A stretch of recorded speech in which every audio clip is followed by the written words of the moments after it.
What if we could study people from the time that they were teenagers all the way into old age to see what really keeps people happy and healthy? For 75 years, we've tracked the lives of 724 men. About 60 of our original 724 men are still alive, still participating in the study, most of them in their 90s. When they entered the study, all of these teenagers were interviewed, they were given medical exams. We went to their homes and we interviewed their parents. And then these teenagers grew up into adults who entered all walks of life.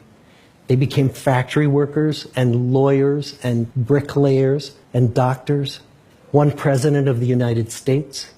And when about a decade ago we finally asked the wives if they would join us as members of the study, many of the women said, "You know, it's about time."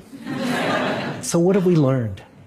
The clearest message that we get from this 75-year study is this: good relationships keep us happier and healthier. We've learned 3 big lessons about relationships.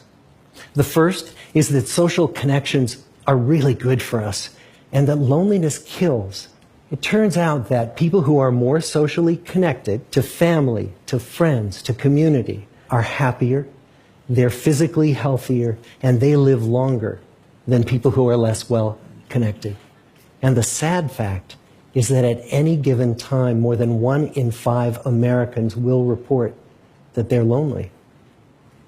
And we know that you can be lonely in a crowd and you can be lonely in a marriage.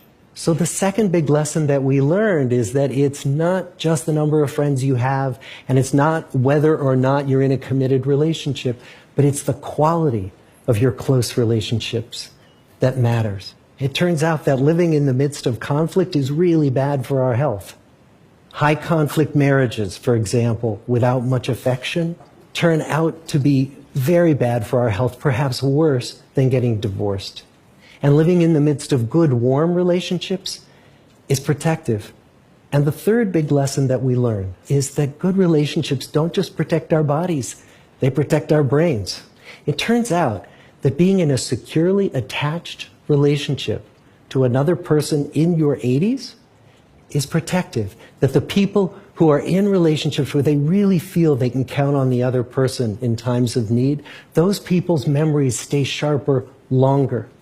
So what about you? Let's say you're 25, or you're 40, or you're 60.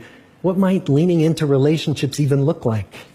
It might be something as simple as replacing screen time with people time, or livening up a stale relationship by doing something new together, long walks or date nights, or reaching out to that family member who you haven't spoken to in years. The good life is built with good relationships.